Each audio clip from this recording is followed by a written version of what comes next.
Bom dia, boa tarde, boa noite, pessoal do primeiro ano do ensino médio.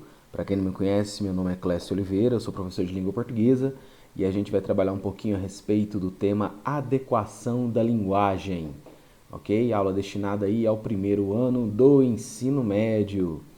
Então vamos lá, hoje é mais um dia de quarentena, né?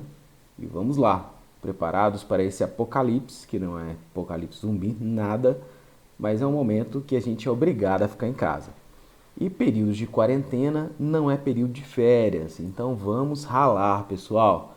É isso aí, já tem notícia de muito concorrente estudando para valer, enquanto você fica aí de boa, achando que está de férias, suave na nave, navegando pelo espaço, escorregando aí na maionese. Não escorrega não, cara, bora estudar, hein? Gente, é o seguinte, essa aula sobre adequação é uma aula que eu já falei em sala de aula. A gente vai pincelar algumas coisas e também, né, servirá essa aula para você fazer toda a sua atividade aí, sua lista de exercícios. Lembrando que toda lista minha de exercício é avaliativa. Então vamos lá, pessoal. Esse ano é o ano que começa a vida de vocês em relação ao Enem. Para começar a adequação linguística, vamos falar primeiro a respeito de enunciação e enunciado. Bom, vamos pegar aí três conceitos, pega no conceito. O que é isso, né? Enunciação e enunciado, né? A gente tem que pegar três conceitos para se falar de enunciação, tá? Primeiro, o interlocutor. Interlocutor é a pessoa, todo aquele que vai participar do processo de comunicação, participar de uma conversa, de um diálogo. Então, está em relação com outra pessoa, a gente chama de interlocutor. Existem algumas gramáticas, eu vou deixar claro para você, porque você pode pegar alguma questão do Enem falando sobre isso, que interlocutor é sinônimo de receptor de mensagem, tá? Muito cuidado com isso. Na teoria geral, interlocutor pode ser tanto locutor quanto receptor, ou seja, é uma pessoa que participa de uma conversa, pode ser falando ou ouvindo, pode ser escrevendo ou lendo, é qualquer pessoa que participa desse processo de comunicação. Então, uma pessoa que envia um determinado enunciado ou participa do processo de enunciação. Lembrar que enunciação é um ato, não é simplesmente ficar parado. No ato de enunciação você vai falar com alguém. Você não vai falar com a mão de alguém, nem vai colocar ninguém para falar com sua mão, né? Aquela história, fala aqui com a minha mão. Nada disso, tá bom? Locutor é exatamente a pessoa que fala, escreve, é quem envia a mensagem. É o que a gente chama de emissor, né? Enunciador, destinador, não é destinatário, hein? É destinador. E o receptor é a pessoa que recebe. É a pessoa que escuta. Então, a quem se destina a mensagem. Pode ser uma pessoa, pode ser um grupo, pode ser galera, tudo bem? Pode ser quem você quiser. Tem gente que conversa com cachorro, né? Pelo amor de Deus. De qualquer forma, o cachorro seria o receptor. Mas estamos falando aí do processo de comunicação entre pessoas, pessoal. Não só fala, mas escrita também, tá joia? Uma outra coisa importante agora, a gente fala da situação desse processo de comunicação. O que a gente tem que considerar? A gente chama de situação comunicativa, né, qualquer conjunto de elementos que intervém no ato de comunicação. Lembra que eu falei em sala que você se comporta na sua maneira de se expressar, de comunicar, diferentemente em sala de aula, que é diferente da sua casa, você conversa na sua casa de uma forma diferente, que será diferente em uma futura entrevista de emprego. Sua maneira de conversar com um desconhecido também é diferente, então tudo muda. Vai depender da situação, e a situação determina a forma de você comunicar, por isso que se chama situação comunicativa. E vai levar em conta o emissor, ou seja, quem fala. Então, a situação comunicativa pode mudar de acordo com o emissor, pode mudar de acordo com o receptor. Como assim de acordo com o emissor?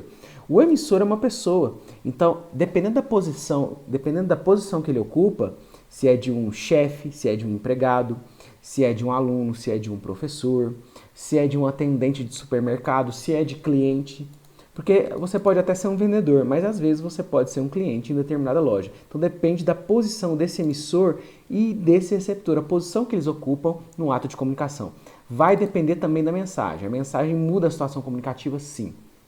Tá bom? Qual que é a forma dessa mensagem? Eu quero enviar uma carta. A forma da carta ela é diferente de um texto dissertativo argumentativo que você faz para o Enem. É diferente também de um bilhete que você escreve para sua mãe, deixa em cima da mesa, etc. Vai depender do lugar também. Sua casa, uma delegacia, um supermercado, seja o que for. E vai depender também do momento. Cuidado com isso, gente. Falar fora do momento correto, falar o que não deve em momento inapropriado pode gerar uma certa vergonha, um certo constrangimento. Então, cuidado, né, com o momento certo de falar as coisas, tá joia? Tudo isso vai depender da situação aí comunicativa, ok? Então, a situação comunicativa e todos esses pontos delimitam o que a gente chama de situação comunicativa. Hoje não se fala mais em certo e errado, se fala em adequado e inadequado, tudo bem? Então, alguma coisa pode ser adequada e outra pode ser inadequada para a expressão da linguagem. É por isso que o tema se chama adequação da linguagem, tá joia? Então, dito esses temas aí, adequação da linguagem, né, a situação comunicativa, né, adequação de linguagem, a adequação linguística vai depender desses pontos, ok? Gente, a situação comunicativa, eu vou dar um exemplo para vocês, aqui estragando seu slide para variar, né? Aqui vou dar um exemplo bem prático. O gerente, né, liga e diz, boa tarde, em que posso ajudá-lo? Na verdade, ele recebe a ligação, boa tarde, em que posso ajudá-lo? E a pessoa que está ligando diz o seguinte, estou interessado em financiamento para a compra de veículo. O gerente diz pelo telefone, nós dispomos de várias modalidades de crédito. O senhor é nosso cliente? Pergunto pelo telefone. Ele diz, sou Júlio César Fontoura, também sou funcionário do banco. E o gerente já reconhece pela voz e também pelo nome quem é Júlio. Então a gente passa de uma situação formal, que é essa que eu estou destacando para você, para a situação informal, que é essa que está em vermelho. Julinho, é você, cara? Aqui é Helena.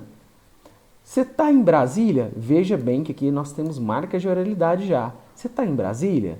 Pensei em você ainda, né? Ao invés de dizer ainda, ele fala ainda tivesse na agência de Uberlândia, né? Pensei que você ainda tivesse na agência de Uberlândia. Tem muita gente que fala isso, tira o A, né? Pensei que você ainda estivesse na agência de Uberlândia.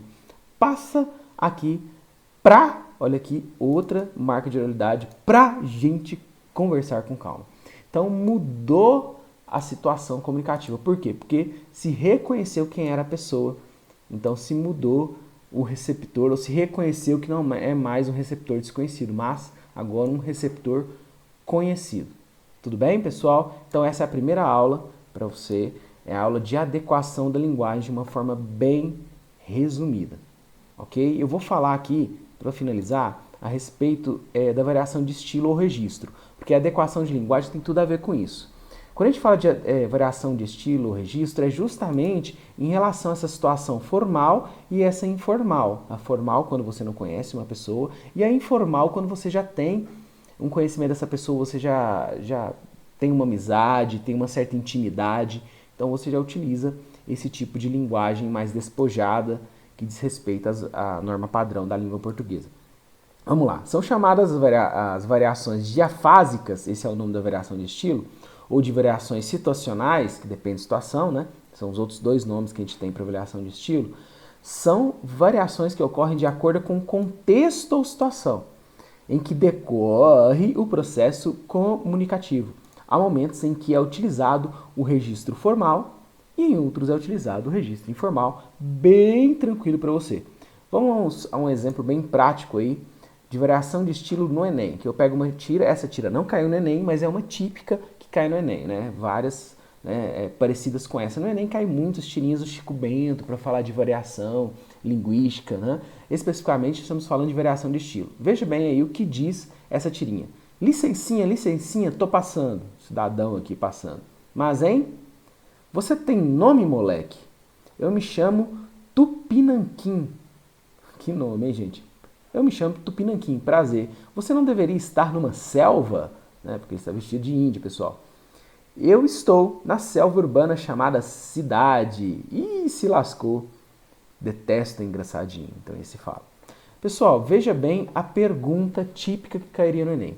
No primeiro e terceiro quadrinhos, as expressões licencinha, presta atenção, tô passando e lascou, exemplificam um exemplo de letra A, uma modalidade agramatical, letra B, uma variante considerada padrão, uma linguagem vulgar ofensiva, um discurso neutro ou um registro coloquial e informal.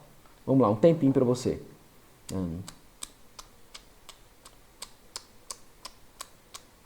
Pergunta, ó, licencinha, tô passando e lascou. Agramatical, ou seja, fora da gramática. É considerado padrão, é vulgar e ofensivo, é neutro e informal, é coloquial e informal. Mais um tempinho para você. Vou colocar um relógio aqui, né? Tá bom, né? Chega. Pessoal, acertou quem marcou a letra E. Exatamente. É informal, é coloquial, licencinha, tô passando. É gramatical, não é gramatical não. É previsto na gramática o diminutivo. Tudo bem? É uma variante considerada padrão. Não é padrão porque eu tô aqui, olha só. Isso não é padrão. Ok? Isso aqui é linguagem informal. É vulgar? É ofensivo? Não, não é ofensivo, nem vulgar, gente. É somente informal. É um discurso neutro e formal? Não tem neutralidade. Ele está informando, lascou aqui, não tem neutralidade nenhuma, ele se posicionou. E também não é formal. Nunca que é formal. Olha aqui a supressão do estou para tô, né? Ok? Então, essa linguagem informal e coloquial, ela admite o quê? Gírias, ela admite formas pouco habituais, como licencinha. Então, essa é a grande marca da linguagem informal. Espero que vocês tenham gostado da aula, tá bom? É um tempo de crescer, que Deus possa te abençoar em nome de Cristo nesse momento de quarentena, né? Grande abraço a todos vocês e até a volta às aulas. Estude!